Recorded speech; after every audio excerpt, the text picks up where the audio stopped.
Right, today we've got a special one for you, yeah? Because I've been hearing a lot of women and ahhing and he's from here, he's from there. Don't you lot understand on the black traveller, yeah? Blackie. But yeah, we're gonna get into that today. So this gonna be two parts, yeah? We're gonna start with part one, the origins, yeah? SV original story. Alright, so I'm 38. I was born in 1987. Know what was going on in 1987, beer things. But yeah, I was born in Westminster and Chelsea Hospital, and my mum lived in Ladbroke Grove, Bullshit area for about around 2 years. From there, we moved to South Norwood. We was in Sunnybank at first, them two tower blocks, Sunnybank. We was in one of them for a couple years. Me like a madman, I set the flat alight. I got loads of pairs of my mum's shoes. She said that I took every right foot out of all of her shoes and set them on fire. I don't know how true that is. It sounds a bit amazing for a toddler to do that, but I definitely remember setting the fire. I remember being hard work as a child, to be fair with you. I used to get that cereal bowl and just dash it on the floor, pour the milk on the floor into it and just tread it into the carpet. Just bare kind of madness, bro. When I think back, could have been easy raising me, but at the time, obviously growing up what you would call it a crack baby, I'm not knowing any different in it. I'm just there being kind of lawless. I can even remember, yeah, unlocking the door and roaming the streets with my little sister, both of us in our pampers. I used to climb up on a stool, unlock the door, and we sneak out the house. I'm about 4 years old max, holding my little sister's hand. And then we'd just be out there gallivanting until police picked us up or whatnot. Do you know what I mean? Big man thing. Like social services, but that's how they got involved with my mum from a young age. You know what I'm saying? Because I used to sneak out the house, man. We were there for about yeah, about 2, 3 years. Then obviously after I set the flat alight, we moved down to Albert Road, that little estate. Well, yeah, local estate on Albert Road, opposite the pub. Is it the Albert Tavern? Yeah, we lived there. I started going South North Primary School. We was there for a little while. I remember I used to get babysit sat by Susie. That's what I can remember, man. To be fair, by the time we left there, at South North bit, I was about maybe 5 or 6. About 5 or 6. But already at that time, I'd met the man that was gonna shape and have the biggest impact on my childhood. Obviously, one of my mum's boyfriends. At that time, I'd already witnessed domestic violence, beatings. He already put his hands on me and my sister. I don't know. As a man, I could never feel comfortable hitting someone else's child. But I don't know, man. Back then, he seemed to feel like it was okay. I remember me and my sister used to be in the bath together. I just remember certain times we'd have to stand up in the bath and face the wall. And my man would just come in and slap, man. Back then, yeah, I'm a believer in spare the rod, spare the child, yeah. Spoil the child, sorry. Um, I grew up getting beatings. I don't disagree with it, but there's a limit. Do you know what I'm saying? There's a limit, but I definitely don't disagree with it. Sorry, but I just disagree with a grown-ass man putting his hand on other people's children. Do you know what I mean? So yeah, by the time we left there now, there's me, my sister, my mum, and this guy. His name was Johnny Gray. He was originally from Tulsa. Had come from a big family. He had bare brothers. They used to live on Ramola Road. If you know, you know. So from there, we've moved to West Croydon.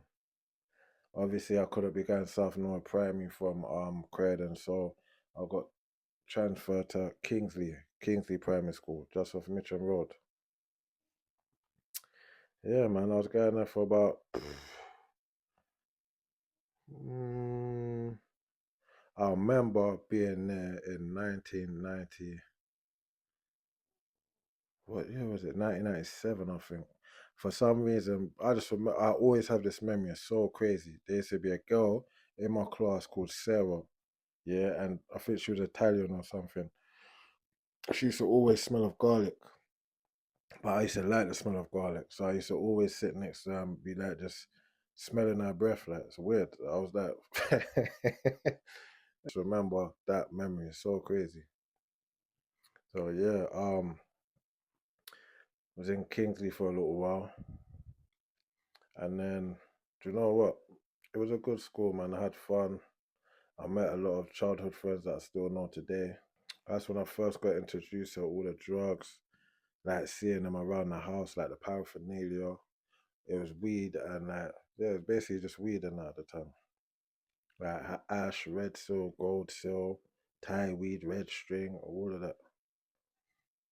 I used to get babysitted by the older youths on the estate, innit? So my mum and her mum would go out and then these youths would just be they wouldn't even step foot in the house. They'll just be on the block. But if man need anything, man just call out to them and XYZ just get them pattern. I remember the main one used to be a white guy called Terry. He used to have curtains and all that still. Had a little brother called Gary. Yeah, if any of you lot are watching this, pick up yourself, man. Yeah, but at that time there, police is raiding the yard, things is going on. I saw, well, I found a firearm in the house. I think that's what set off my fascination, if I'm honest, with that. Now, my mum's boyfriend was a bit of a bad boy. He had a reputation. I remember, like, he used to just send me to the shop and I didn't never have to pay for the nothing. Like, he would just say, "Yo, son, go shop and get X, Y, Z," and then I'll just go. These times I'm like 7, 8, walking to the shop on my own. But Leighton Street, I used to live right at the end, and behind my house was like the little park and that. So obviously, like there was a little alley that you could walk on the other side of the park, leads out to the shops. So it's only of mine, really and truly. But as a child, 8 years old, shouldn't really be doing that. I remember my mum used to send me there with milk tokens to buy cigarettes and alcohol and that.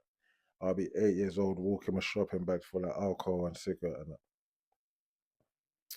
But yeah, man, it was just mad memories. I remember Patrick, Lewis, their family, they was at the top of the road. Who else was around? I remember Justin, we used to call him Lofty. Who else? Remember a girl that used to chill with my sister called Joanna. Leon Street was good times, man. But you know what? We was like the black sheep of the street. I'm not gonna lie. Like, there's too much things going on at, in man's yard. My people, them was unruly. Big jam on speakers, just thumping up the whole of the road. They're like just taking a piss, really. And then obviously my mom's boyfriend, yeah, he didn't resonate well with the community. Obviously thinking that he's a bad boy. So I remember like back in the day, you would have like V-Day parties. I don't know if you lot remember that. They used to have like big street parties and that. And I just remember, for some reason, we could never ever go. That's on our road. We'll come out and that, and then someone will always be like, "Oh yeah, you can't come here." Do you know what I'm saying? It's just mad. But I got along with all the kids, but I didn't understand the politics between the adults at that time. And we were young, under 10 years old. Like, who cares? But at that time, there, we kind of always had stuff. That whatever kind of we wanted. I had computers, the new tracksuits, had the spliffy jeans, the niff naff. What else was going on? Carl Carney. Remember when the Fubu tracksuits first started coming out? Yeah, we used to have all of that, man. Remember, I remember, yeah, I don't know if you remember this, but you used to have the sovereigns, yeah, with the night ticks in it. Who remembers all the sovereigns? There's like a black onyx and it used to have the night tick in it. Or Man will have the chain, yeah, and it's got the hologram. You lot don't remember that. The gold chain, yeah, and the pendant will be like a hologram and that. Mad. Like, yeah. Same time, there would be a few events where mum would wake us up in the middle of the night.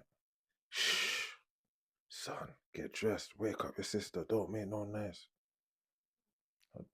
If you know, you know. Yeah, 10 minutes after that, we're in a cab on the way to some God knows where we're going. We used to call it chipping. You get me? Certain times, mum wouldn't even give us no notice. She just wake us up. Other times, she'd be like, "Yeah, we're chipping." Obviously, at the time, she's going through her struggles, domestic violence, all of the madness. Oh yeah, like from the 8, like up until 10, I just knew chaos, bro. My life was chaotic. Like we was always moving around. I never had the chance to put no roots down, and it's just like the friendships and that we make. It's just like we gotta forget about them and remake new ones. You know what I'm saying? So as a child, it was kind of hard, man. But very ironically, that house ended up getting petrol bumped. So just like that last flat in Sunnybank, well, not the last flat, the flat before Albert Road, where I've set it at, like this house, it was a nice house as well. Garage, everything, drive. Yeah, got petrol bump, man. So after that, now we ended up moving to Addington. I remember we moved to Addington roughly around 1999, maybe 1998, round about that time. I was going to Castle Hill Primary. I got there just for like the last year, I think, or year 5. So it was in Castle Hill Primary. That's like near Fieldway in Addington. Mr. Du Bois, I will never forget the headmaster. Whatever he calls it, Mr. Dubois, Mr. Du Bois. I'm sure I won't forget my mum. Yeah, she tried to beat him up once or twice. But yeah, and then I got expelled basically from Castle Hill. And then that was my primary school career finished, to be fair. I was gallivanting for a little while. Used to go Time Bridge Youth Club. Didn't really go Gold Coast, even though it's closer to my house. It was that I was more in tune with the Fieldway lot. Do you know what I'm saying? I had a brethren called Alex. I used to spend a lot of time in Fieldway. See, like with the kids on my estate, a man I grew with, we used to fall out. There's a love-hate relationship in it. That like man used to style on man all the time. Sometimes I just go along with it. Other times I'm rebelling. Do you understand? And that was what it was. You get me? My mum had a friend called Kerry. Kerry had 2 daughters, Rochelle and Kim. But yeah, Hans Gallivant in the roads at 11. I caught my first nicking. I got arrested for arson, setting a farmer's field alight in New Addington. Yeah, that was in like 1999. After that, I cut my dreadlocks off. I had dreads just passed down my backside. I had them from young, from about 12. Like my mom would be in and out of phases of being a wrestler. Yeah, sometimes she practiced it and she was proper strict. And then other times you wouldn't be able to tell. But the decor in the house, the statues, the ornaments, had the lion painted on the wall, 12 tribes of Israel poster, like everything in my upbringing was centered towards that kind of. Do you know what I mean? So I cut my locks off when I was 11 without telling my mum. I can't remember. No, do you know what? I do remember. Um, at that time there, I had headlights. Yeah, it was very embarrassing for me. I had dreads. There was nice dreads, well looked after, well maintained. But see, when you get headlights and you have dreads, it's a problem. Regardless who said it, it's a problem. And where my mum wasn't maintaining it properly, do you know what I mean? It got out of hand, and I just had enough. I had to take matters into my own hands. I'll be at school with one of them little combs. Who remembers them little buzz comb things? Like that, and then like I'll be working, like filling out worksheet and that, and then I'll be seeing like dead headlights, dead nits dropping onto the paperwork and that. looking around to see if anyone can see and just, you know what I'm saying? Like, but it's so destroying, you know what I'm saying? After school, go to my sister so we could walk home together. Ask her what did, yeah, she like, yeah, the same thing. So I just remember the day I cut my hair off, my sister cut her hair off as well.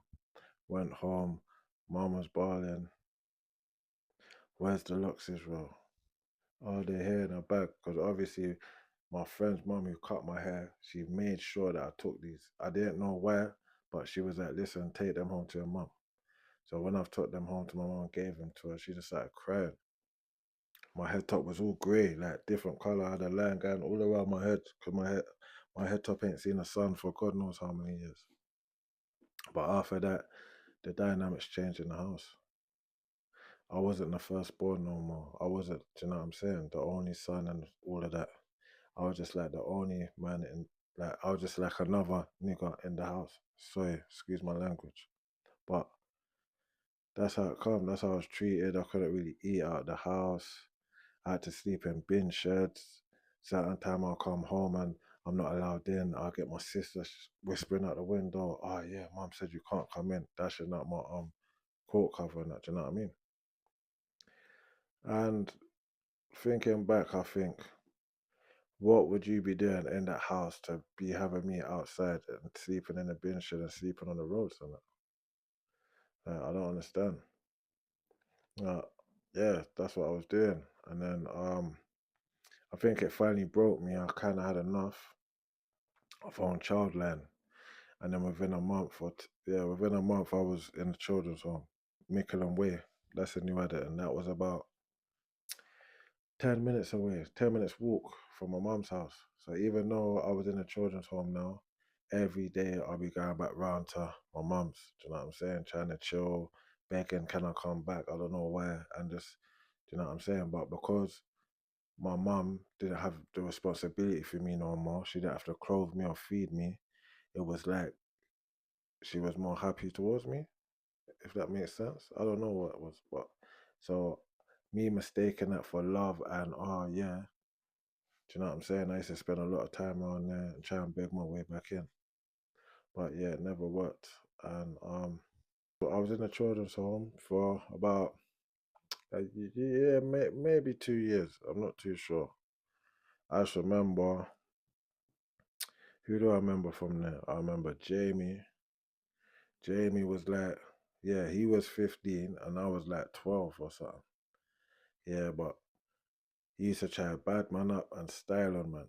Yeah, he's a white youth, but he used to know all the bashment tunes. I swear to God, blood. And this used to be styling on man all the time. And for a minute, I used to hate him because there's nothing I could do about it. You get me? But man was his little sidekick as well for a little while. I remember he used to bring man Fulton Heath, we used to go barber shop, buy weed and that, and just fuck about and that. I remember one time we went there and got weed and then hey, Jamie. Remember, I don't know what happened or how it went missing, but I just remember we went there to buy weed one day. And yeah, by the time we left, we didn't have that again because that was crazy, fam.